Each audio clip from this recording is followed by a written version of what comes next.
Okay ٹھیک ہے جی. بسم اللہ الرحمن الرحیم. اللہم صلی علی سیدنا محمد وعلی آل سیدنا محمد وبارک وسلم. یہ نوٹس جو تھے یہ آپ لوگوں نے دیکھے تھے؟ سارے ساتھیوں نے دیکھ لیے تھے؟ جی جی اوکے. یہ صفحہ بھی اس میں تھا، نظر آیا؟ جی سر. واقعی یہ صفحہ آیا تھا نظر؟ یہ والا کون سا والا والا؟ یہ والا نہیں تھا سر. یہ والا نہیں تھا. کیونکہ یہ ابھی ابھی میں نے ایڈ کیا ہے تقریباً 1 گھنٹہ پہلے. تو اگر میرے شاگرد شرارتی ہیں تو میں بھی شرارتی ہوں. آلرائٹ ٹھیک ہو گیا جی. اچھا جی، اب سب سے پہلی جو بات ہے، کچھ تمہیدی باتیں ہوں گی. اس میں سب سے پہلی چیز جو ہے وہ یہ ہے کہ جب ہم آن لائن آ گئے ہیں تو اب ہم انٹرنیشنل ہو گئے ہیں، ہم اب گلوبل ہو گئے ہیں. ٹھیک ہے، یعنی ہمارے جو معاملہ ہے وہ عالمی حساب کتاب ہو گیا ہے، کیونکہ اب ہم پوری دنیا کے ساتھ ڈیل کر رہے ہیں. جب پوری دنیا کے ساتھ ڈیل کر رہے ہیں تو ہم نے اپنے بر صغیر کے جو معاشرہ ہے اس کو نہیں دیکھنا، ہم نے اپنے مدرسے والے ماحول کو نہیں دیکھنا، بلکہ ہم نے پوری دنیا کے ماحول کو دیکھنا ہے کہ دنیا چیزوں کو کس طرح سے سمجھتی ہے، کس طرح سے سوچتی ہے. اس چیز کا ہم نے لحاظ کرنا ہے. اور پوری دنیا کے اوپر مغربی جو تہذیب ہے اس کے بڑے گہرے اثرات ہیں. امریکہ سے لے کے چین تک، جاپان تک، ہر جگہ پہ مغربی تہذیب کے وہ اثرات ہیں. اچھا میں یہ درخواست کروں گا کہ ساتھی اپنے جو مائکس ہیں نا ان کو میوٹ کر لیں تاکہ پیچھے جو بھی آوازیں ہیں وہ نہ آئیں. ٹھیک ہے، تاکہ ڈسٹربنس نہ ہو. اور جب بھی میں سوال پوچھوں پھر انمیوٹ کر لیں، جب بات کرنے کا موقع نہ ہو پھر میوٹ کر لیں سارے ساتھی. اچھا تو میں یہ عرض کر رہا تھا کہ پوری دنیا پہ مغربی تہذیب کی چھاپ ہے. اب مشرق اور مغرب میں بہت زیادہ فرق ہے. مشرق میں جو استاد ہے اس کا مقام آج بھی بڑا اونچا ہے، حالانکہ معاشرے میں بگاڑ آ گیا لیکن پھر بھی اس کا رتبہ بہت اونچا ہے. استاد کو کسی اور نظر سے دیکھا جاتا ہے. لیکن جو مغربی معاشرہ ہے، یہ بات کڑوی ہے لیکن یہ حقیقت ہے، اور اس کو ہم سمجھ لیں، جتنا جلدی سمجھ لیں اتنا جلدی بہتر ہوگا. اور ہمارے لیے یہ چیز یہ ہوگی کہ ہم شوق میں نہیں آئیں گے، ہمیں ایک دھچکا نہیں لگے گا جب بعد میں حقیقت کھلے گی. تو ابھی سے ہم سمجھ جائیں کہ مغربی معاشرے میں استاد کو سروس پرووائڈر سمجھا جاتا ہے. یعنی جس طرح سے دکاندار کو پیسے دیے جاتے ہیں اور وہ کوئی چیز بیچتا ہے یا کوئی خدمت دیتا ہے تو اس کو خدمت گار سمجھا جاتا ہے، سروس پرووائڈر سمجھا جاتا ہے. ٹھیک ہے، اور اسٹوڈنٹ کو کسٹمر سمجھا جاتا ہے کہ جی ہم نے چونکہ جو ہے وہ پیسے دیے ہیں لہٰذا یہ سروس دے رہا ہے ہمیں. ٹھیک ہے، یہ سمجھا جاتا ہے. اچھا جی،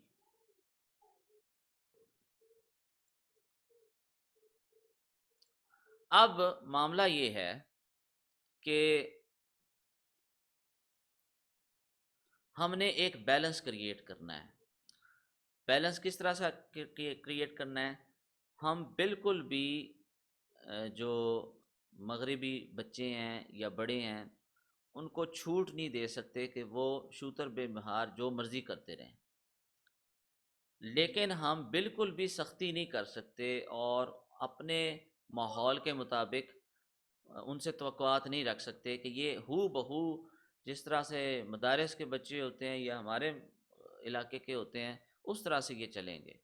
ٹھیک ہے، تو ہم نے نظم و ضبط بھی قائم کرنا ہے، لیکن ہم نے پیار اور محبت کے ساتھ بھی ان کو ڈیل کرنا ہے. کچھ باتوں کو ہمیں نظر انداز کرنا پڑے گا، کچھ باتیں نظر انداز نہیں کرنی ہوں گی. مثلا قرآن کی کلاس کے دوران اگر بچہ جو ہے وہ کھیل کود میں لگا ہوا ہے یا وہ کچھ کھا رہا ہے یا اس نے سر پہ اس کا لباس جو ہے وہ موزوں نہیں ہے، ٹھیک ہے، تو ہمیں بتانا پڑے گا آہستہ آہستہ حکمت کے ساتھ کہ بھئی ادب کے ساتھ ایسے بیٹھتے ہیں، لباس اس طرح کا پہننا ہے، اور یہ توجہ دھیان کے ساتھ آپ نے سیکھنا ہے. ان کو حکمت و عملی کے ساتھ نرم لہجے کے اندر رہتے ہوئے ان کو یہ بات بتانی ہے.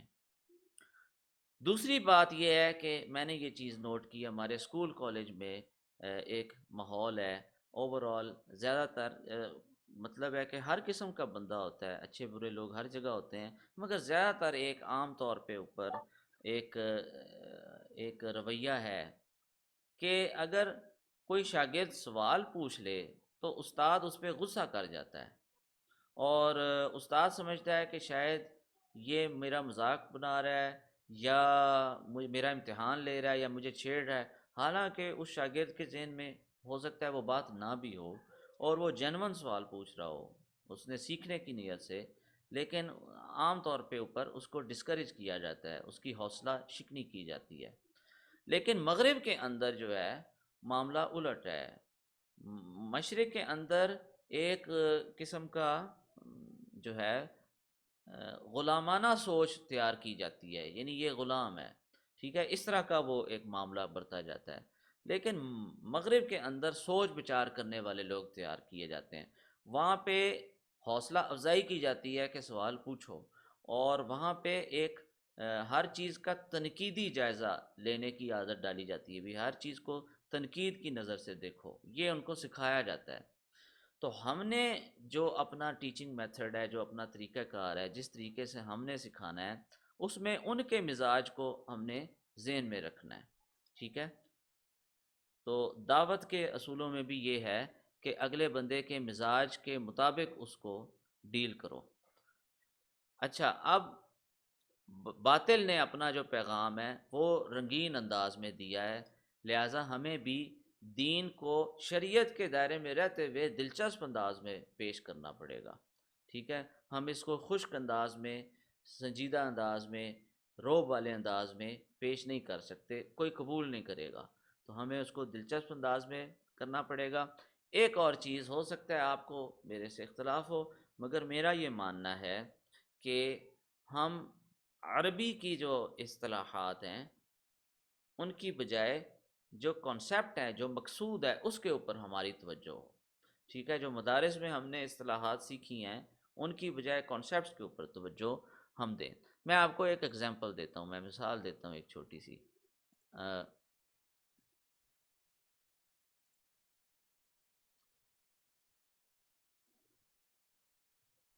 اعوذ باللہ من الشیطان الرجیم، بسم اللہ الرحمن الرحیم.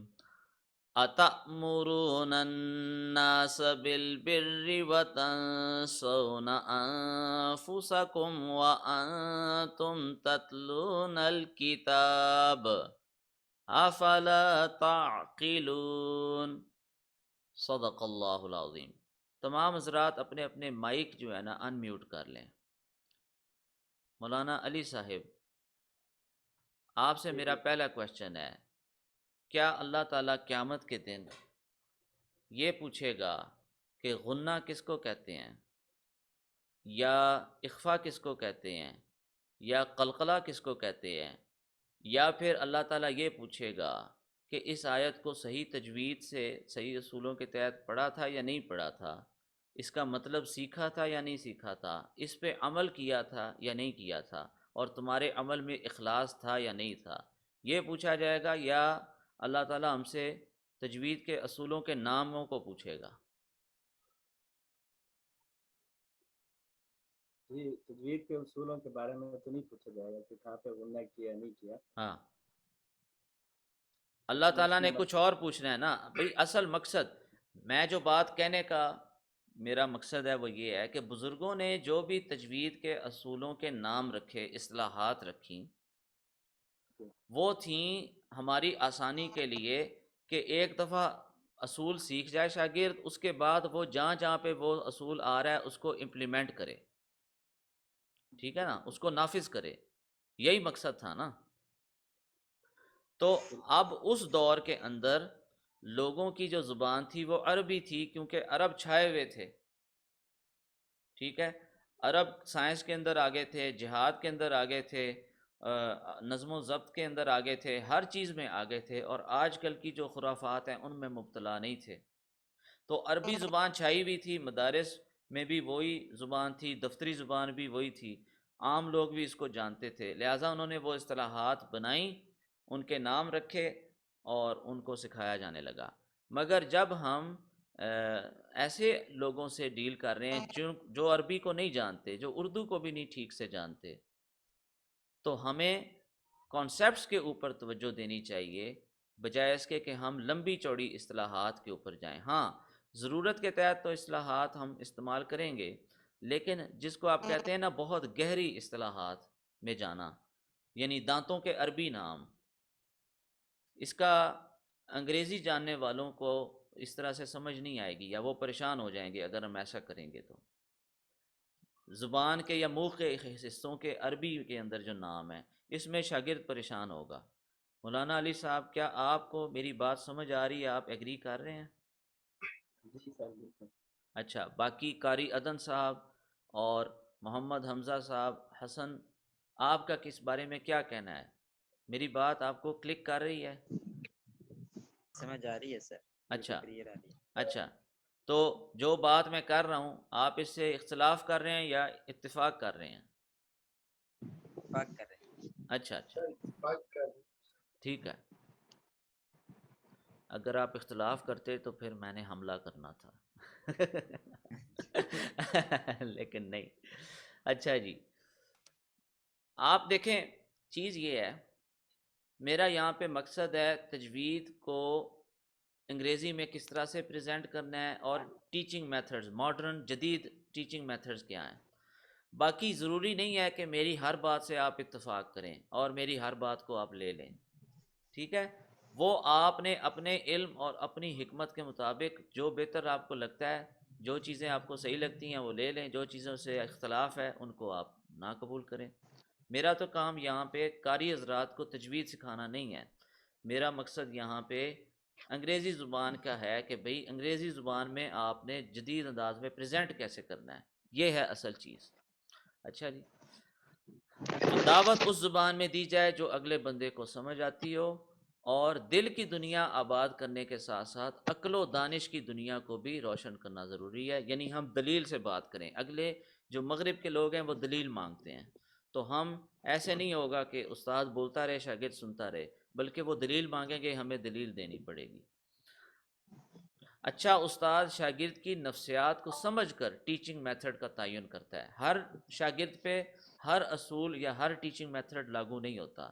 کچھ بچے کسی طریقے سے سمجھیں گے، کچھ کسی طریقے سے سمجھیں گے. انشاءاللہ ہم بعد میں سارے ٹیچنگ میتھڈز کو ڈسکس کریں گے. ہم نے موضوع جو اپروپریٹ ٹیچنگ میتھڈ ہے اس کا استعمال کرنا ہے، جو شاگرد جس طریقے سے اس کو سمجھ آئے اور جو اس کی ذہنی استطاعت ہو، اس کے مطابق، اس کی ذہنی استعداد کے مطابق اس کو ہم نے سکھانا ہے، اور وہ ٹیچنگ میتھڈ ہم نے اپلائی کرنا ہے. بسم اللہ الرحمن الرحیم. السلام علیکم فرینڈز. جس بندے کو بھی English language course for Quran teachers کے نوٹس چاہیے، نیچے کمنٹ سیکشن میں میں نے اپنا جو بینک اکاؤنٹ نمبر ہے وہ شیئر کیا ہوا ہے. مجھے کائنڈلی 1000 روپیز وہاں پہ ٹرانسفر کر کے اسکرین شاٹ واٹس ایپ پہ مجھے بھیج دیں، تو میں آپ کو ان نوٹس کا لنک جو ہے آپ سے شیئر کر دوں گا. جزاکم اللہ خیر.